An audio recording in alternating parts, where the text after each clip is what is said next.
What's good, everyone? I hope you're all having a wonderful day wherever you are.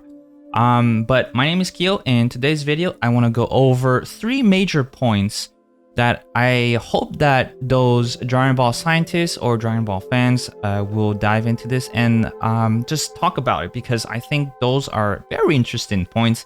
Maybe not crucial, but interesting if the narrator or the writers in Dragon Ball go and push in that direction. So 3 major points I want to bring up that I haven't seen a lot of those YouTubers talk about, okay? So the first point I want to go over is the fact that we've seen another example of a fighter implementing a life force, their own personal life force, into an attack. Okay, that's very interesting because I think we've seen it 3 times so far. This is number 3, I believe. No, in Dragon Ball Z there was 3 times. Number 1, it was with the final, the final chapter of Namek when Goku fought against Frieza, right? So towards the end, Frieza got chopped into 3 if you count the arm like falling off, but you know, the panel shows in 2, but whatever. And you know, he was begging for mercy, and Goku gave some of his life force to Frieza. Okay, and that scene is where Goku yells and said, you know, they were begging for mercy and you never gave them, you never showed mercy. Okay, so this is the body basically chopped off. So then Goku showed mercy, good guy Goku, and gives a little bit of his life force and energy key to Frieza for him to escape.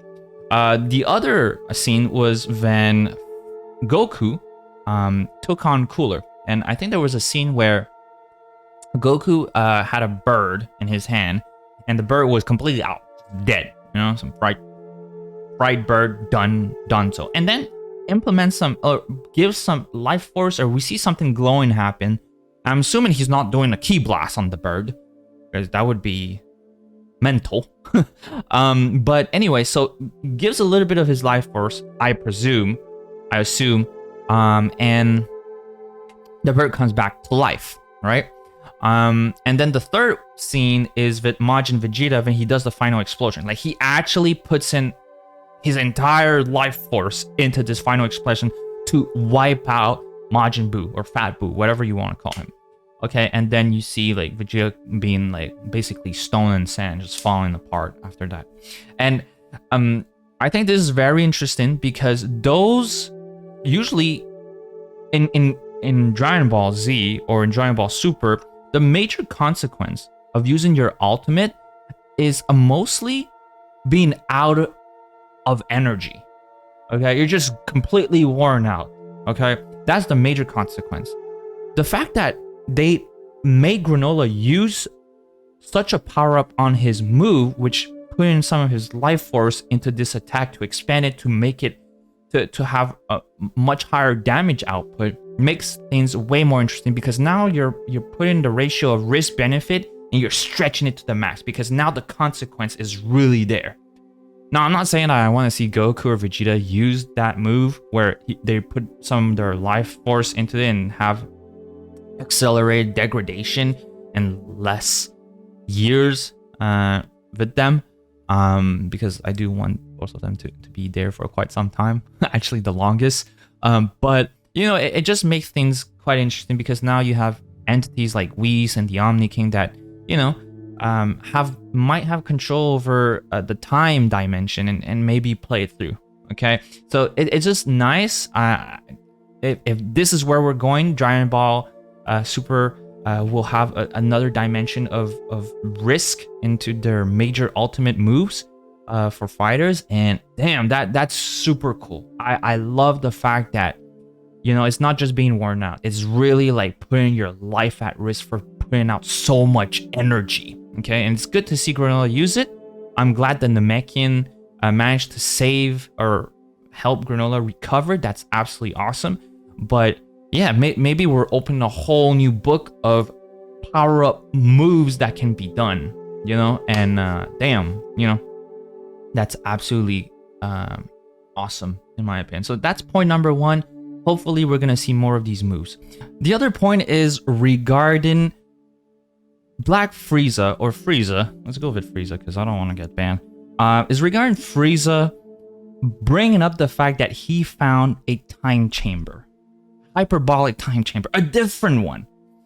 And so that opens up the talk, the discovery of, wait, there's multiple time chamber in the universe? And that's absolutely awesome because that means that, number one, well, to me, Frieza didn't look like he aged. And so I don't know how long the Frieza race lives, but the fact that he hasn't aged all that much after a decade of training inside the chamber is absolutely awesome.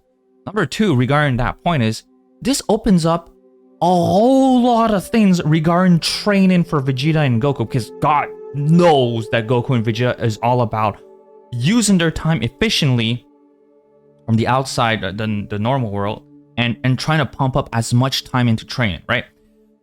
I'm looking forward to that.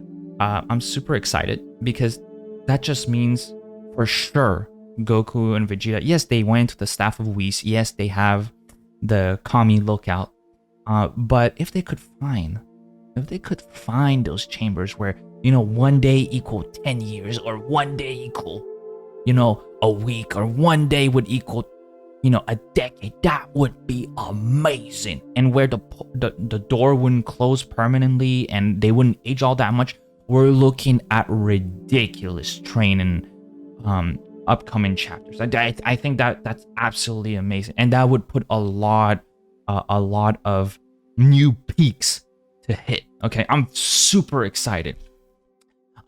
Specifically, here's Frieza says, on one of my many conquered worlds, I happened to come across a chamber where time flows differently than in the outside world.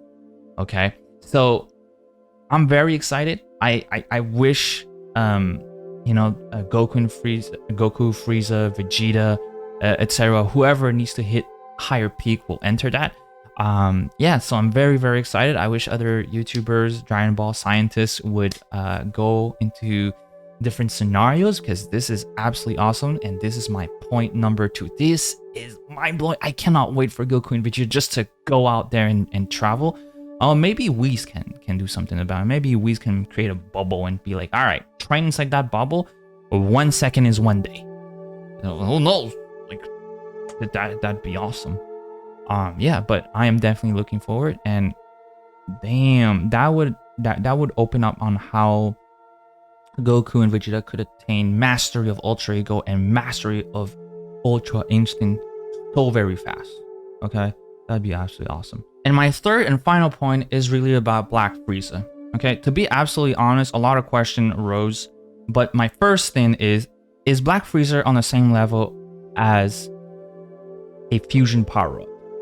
That's my first thing, because we all know that it doesn't take much to be able to blitz someone.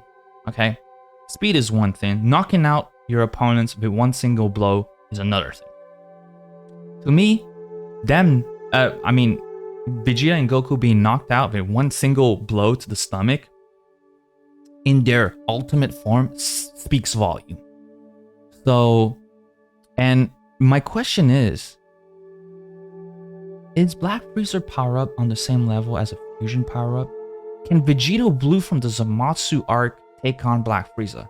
Because we all know, like, Super Saiyan 2 could blitz Super Saiyan 1. You know, it doesn't take that much of a jump.